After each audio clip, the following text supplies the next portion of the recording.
اعوذ باللہ من الشیطان الرجیم بسم اللہ الرحمن الرحیم رب اشرح لی صدری ویسر لی امری واحلل عقدۃ من لسانی یفقہوا قولی۔ سورہ بقرہ آیت نمبر 238۔ حافظو حفاظت کرو علی الصلواتی نمازوں کی، والصلاۃ الوسطیٰ اور درمیانی نماز کی،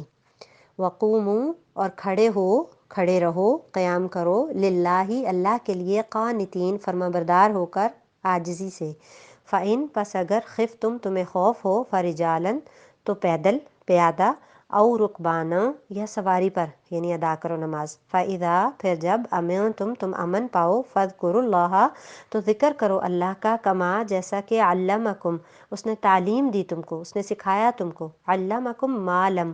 وہ جو نہیں، تکونوا تھے تم، تعلمون جانتے، والذین اور وہ جو، یتوفون وفات پا جائیں، منکم تم میں سے، ویذرون اور چھوڑ جائیں، ازواجن بیویاں، ازواجم وصیۃً لازواجہم متاعا الی الحول غیر اخراج، وصیۃً وصیت کریں، لازواجہم اپنی بیویوں کے لیے، متاعا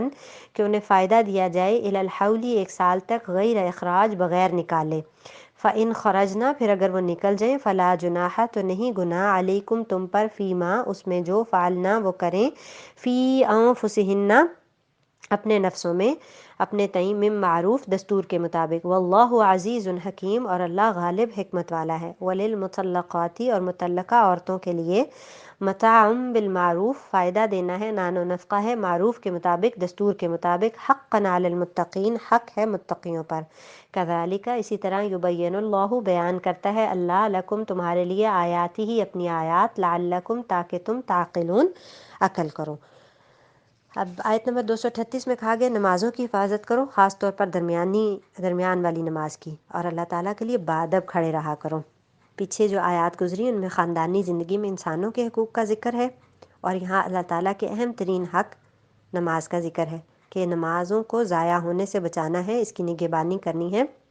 پورے شرائط اور آداب کے ساتھ اس کا اہتمام کرنا ہے، جیسا کہ حدیث میں ہے، جس نے نماز کی حفاظت کی اس کے لیے نماز قیامت کے دن نور، برہان اور نجات کا باعث ہوگی، اور جس نے حفاظت نہ کی اس کے لیے نہ نور ہوگی، نہ برہان، نہ نجات کا باعث، اور قیامت کے روز اس کا انجام فرعون، حامان اور قارون اور ابی ابن خلف کے ساتھ ہوگا۔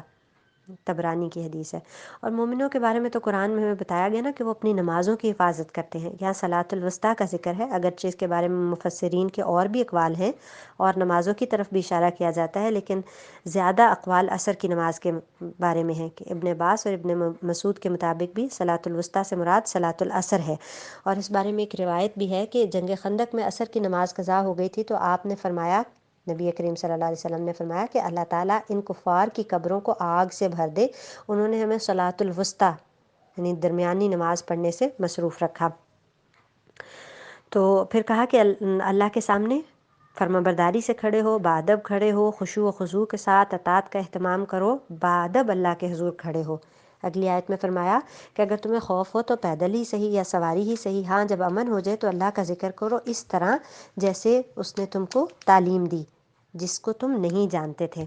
اب اس سے نماز کی اہمیت کا اندازہ ہوتا ہے کہ نماز کسی حال میں بھی معاف نہیں، کہ دشمن سے خوف کے وقت جس طرح بھی ممکن ہو، پیدل چلتے ہوئے، سواری پر بیٹھے ہوئے نماز پڑھ لو، لیکن اس کو روٹین نہیں بنانا۔ جب خوف کی حالت ختم ہو جائے تو پھر اس طرح نماز پڑھو جس طرح اللہ نے تمہیں سکھایا ہے۔ اب اللہ نے نماز کہاں سکھائی ہے؟ نماز تو ہمیں حدیث میں سکھائی گئی ہے نا، تو اس کو بھی اپنی طرف اللہ نے منسوب کیا، کیونکہ حدیث بھی وہی ہے، اور کہا کہ ویسے ذکر کرو جیسے اللہ نے تم کو تعلیم دی ہے، یعنی خود ساختہ طریقوں سے نہیں۔ پھر فرمایا جو لوگ تم میں سے فوت ہو جائیں اور بیویاں چھوڑ جائیں، وہ وصیت کر رہے ہیں کہ ان کی بیویاں سال بھر تک فائدہ اٹھائیں، انہیں کوئی نہ نکالے، ہاں اگر وہ خود نکل جائیں تو تم پر کوئی گناہ نہیں، وہ اپنے لیے جو اچھائی کریں، اللہ تعالیٰ غالب اور حکیم ہے۔ تو یہ آیت ترتیب میں تو بعد میں آئی ہے لیکن منسوخ ہے، اس کو جس آیت سے منسوخ ہوئی وہ پہلے گزر چکی ہے، جس میں بیوہ کی عدت وفات 4 مہینے اور 10 دن بتائی گئی ہے۔ تو یعنی پہلے یہ تھا، جاہلیت میں بھی 1 سال کی عدت ہوتی تھی، اور آغاز اسلام میں بھی یہ حکم تھا، اور لیکن بعد میں پھر یہ آیت منسوخ ہو گئی، اور اب بیوہ کی عدت 4 مہینے اور 10 دن بتائی گئی۔ اور پھر کہا کہ اسی طرح اللہ تعالیٰ اپنے احکام کو بیان کرتا ہے جو اگلی آیت میں بتایا گیا ہے نا کہ پھر یہ بھی کہا گیا کہ طلاق والیوں کو اچھی طرح فائدہ دینا پرہیزگاروں پر لازم ہے۔ اللہ تعالیٰ اسی طرح اپنی آیتیں تم پر واضح کر رہا ہے تاکہ تم سمجھو، یعنی نکاح، طلاق اور عدت کے احکام واضح کیے گئے۔ اور یہ جو کہا کہ طلاق والیوں کو اچھی طرح فائدہ دینا ہے، یہ حکم بھی عام ہے جس میں ہر متعلقہ عورت شامل ہے کہ جب الگ ہونے کا وقت ہو تو اس میں حسن سلوک کا اہتمام کیا جائے، اور اس کے بہت سارے معاشرتی فوائد ہیں۔